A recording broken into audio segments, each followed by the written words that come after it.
Emmanuel Mudiay was hyped as an ultra-athletic big point guard that seemed all the rage in 2015 when John Wall, Russell Westbrook and James Harden were dominating the point guard position. In high school, he was seen as having even higher potential, but stock in him dipped after his interesting escapade into the Chinese Basketball Association instead of going to college. And whilst he was still drafted 7th overall by the Denver Nuggets, he has never found stable minutes or a role for the team. And with the emergence of Gary Harris and the drafting of Jamal Murray, it has become more and more clear that Mudiay wasn't in the Nuggets' long-term plans. So when Emmanuel was traded to the Knicks in a three-way trade that saw Denver acquire Devin Harris and swapped second-rounders with the Knicks, it wasn't surprising. Mudiay has begun playing well with the Knicks and in his first few games has looked like he is a bit more of a spring in his step. This video will cover his history as a player and then go over just exactly why I love this move by the Knicks and think that Mudiay can revive his career in New York. Emmanuel Mudiay was born into the war-torn country of Congo. In 1996, when he was born there, it was known as Zaire and was under the rule of a one-party dictatorship. His family was immensely troubled by the Second Congo War and his father would die when he was just a toddler. In 2001, Mudiay's mother managed to organise refugee status for his family and they moved to America. Mudiay only began to play basketball in middle school, but would quickly develop point guard skills that accompanied his huge athletic frame. He would attend the Grace Preparatory Academy in Texas initially, before transferring to Prime Prep Academy in Dallas for his final high school seasons. Here, he would have 2 incredible seasons of high school basketball and was eventually rated as the second best player of his class and a potential #1 pick in the 2015 draft. But Mudiay would shock the entire basketball world when he followed in Brandon Jennings' footsteps and headed overseas to play professional basketball instead of going to college. Emmanuel signed a $1.2 million deal to play in the Chinese Basketball Association. Many criticised the move and said that he was ruining his draft stock, but I can completely understand why a player would wish to go and play overseas and get paid in a professional league instead of playing in college. Every single time you step onto a basketball court, you risk injury, and being injured before the draft is a surefire way to get drafted way later or not at all. Many players have seen their draft stock and careers plummet when they get injured in college, and they might never see a cent of professional basketball money. By going to China, Mudiay ensured that he was compensated for his time, skill, and the risk he took every time he stepped on the court, just like in any other job. The NBA plans for the G League to become a true option for high schools to play in as an alternative instead of college, and I think this is fantastic. Players of the standard of Mudiay, LeBron, Marvin Bagley, and DeAndre Ayton should all be paid for playing basketball instead of contributing their time and skill to the NCAA free of charge. But enough on the contentious issue of college sports. Mudiay's season in China was actually somewhat affected by injury, and he only managed to play 12 games in total. In these games, he posted the decent but somewhat underwhelming Chinese basketball stat line of 18 points, 6.3 rebounds, 5.9 assists, and 1.6 steals per game.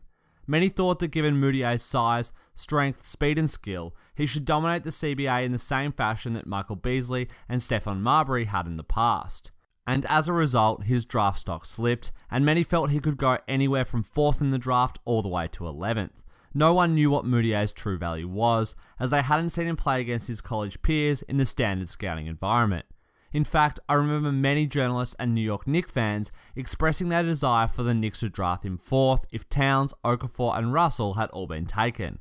And we all know what actually happened. The Knicks drafted Porzingis and crushed fans' dreams of Mudiay in a New York Knicks jersey for at least 3 years. Emmanuel would eventually be taken 7th overall by the Denver Nuggets, and his NBA career would finally start in Colorado.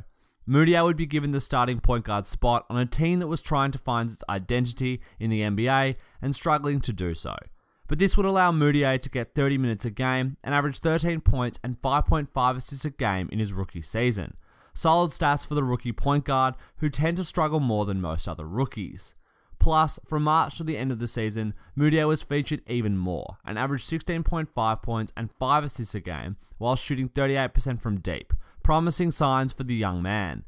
But the Nuggets would throw a curveball into Mudiay's career when they drafted Jamal Murray 7th in the 2016 NBA draft. Murray's lethal three-point shooting, quickness and handle seemed to make him more poised for the modern three-point centric NBA. As a result, Mudiay's minutes would drop in the next 2 seasons and the trade to the Knicks would go down. But what interests me the most is that Mudiay's per 36 stats rose every year, alongside his true shooting percentage and 3-point shooting. This indicates to me that Mudiay was in fact improving. Maybe not the rate of Jamal Murray, but he was working on his shot and slowly adjusting to being a point guard in the NBA. And this is why I absolutely love this move from the New York Knicks. They bought low on Mudiay. Too many times front offices will give up too much to get a young player in the draft when perhaps they should have just bided their time. But when guys who were once projected to be absolute studs fall out of favour, it is the perfect chance to pick them up and see if they can blossom in the right environment. The Knicks did this with Doug McDermott, and whilst it was clear that he could have a role in the league as a shooter off the bench, flipping him for Mudiay has a lot more upside. The Knicks will have 1.5 seasons to evaluate Mudiay's talent, and they have the minutes to give him to take a good look at him in their system. With the injury to Kristaps Porzingis, the Knicks have entered full tank mode, and aren't concerned with winning in the slightest. This means that Jeff Hornacek should stop giving meaningful minutes to Jarrett Jack, and instead give the majority of point guard minutes to Mudiay and Frank Ntilikina. Plus, the Knicks will want to see if the two young point guards can play on the court together. Mudiay is 6'5", and Frank has emerged as one of the best young defenders in the league, so they should be able to easily coexist on the defensive end. But it will be on the offensive end that the Knicks will be observing them both closely. How well do they play off the ball? Can they play with each other? How good is their 3-point shooting? And which guard has the better pick and roll skill set? I am of the belief that the two guards could definitely coexist in the future, and the Knicks have already shown a willingness to play Hardaway at the 3 and run with 3-guard lineups, meaning more minutes will be available to both of them. I think New York envisages Ntilikina as their long-term starting point guard, as he is very in control and calm on offense, and his point guard defense is simply exceptional. But Mudiay could still be a fantastic long-term 6-man that can play the 2-guard and backup point. It would just require carefully staggered minutes. The biggest thing that will hold them back though is Mudiay's shooting. If you're a guard in the modern NBA, you better have the ball in your hand most of the time you're on the court or be able to shoot well from 3. And Mudiay just isn't a good enough pick and roll player or ball handler to be your lead guard in the NBA. He turns the ball over too much and has a career assist to turnover ratio of 1.72, which when compared to Chris Paul's 4.08 and Kyrie Irving's 2 and additional scoring, you can see that it leaves a lot to be desired. But Mudiay has improved his pick and roll efficiency every season and has improved his 3-point shooting every season as well. So there will be a lot of hope that Mudiay can reduce the turnovers and shoot more threes as his time in New York progresses. In fact, in Denver this season, he shot 37.3% from 3, a clip that is above average and many would consider good in the NBA. Mudiay can shoot, but he will have to put in the hard work over the offseason to solidify his shooting and become much more consistent from deep. He will frequently have games where it looks like he couldn't hit the broadside of a barnyard, and then he'll have games where it looks as though he is Steph Curry and can't miss any shot he takes. To be a consistent starter in the NBA, get consistent minutes and translate that to wins, you need consistency in your shooting. Going 5 of 6 in one game is great, but coaches would rather you shoot 3 of 7, 5 games in a row than be up and down. It simply translates into more wins for the team. So tightening up his mechanics and becoming more fluid and consistent from deep is what will allow Mudiay to become a long-term, productive NBA player. But shooting aside, this season Mudiay will be given free rein to show the Knicks and the league what he has got. The Knicks will allow him to push the ball in transition, post up smaller guards, and attempt to bully his way to the rim on drives and in pick and rolls. Because if Mudiay can unlock his potential, having a quick guard at his size is a nightmare matchup to guard. If you put Steph Curry, Kyrie Irving, Jeff Teague, or any small point guard on Mudiay, he immediately has an advantage in the post and in the paint. And this is the true appeal of Emmanuel Mudiay. If he can become a good shooter, ball handler, and passer, it will give the Knicks another bigger guard and player to create mismatches.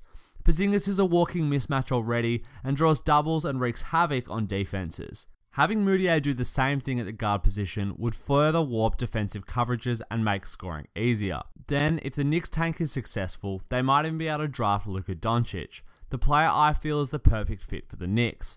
He could become their 6'8" shooting guard / small forward of the future, and if Mudiay, Doncic, and Porzingis all played together, they would all draw smaller opponents guarding them.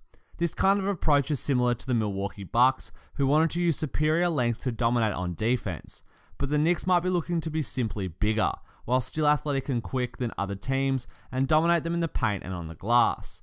Mudiay isn't a sure thing, but he is still an incredibly interesting prospect, and for the cost of just Doug McDermott, it is a risk worth taking. I want to be clear that I don't think Mudiay will necessarily become a great guard, but he has a shot, and I'm really, really glad the Knicks took a flyer on him. Thanks for watching, guys. I hope you enjoyed the video, and if you did, be sure to leave a like and subscribe for NBA videos every Thursday and Sunday, and leave a comment below of what you think of Emmanuel Mudiay and the New York Knicks' future.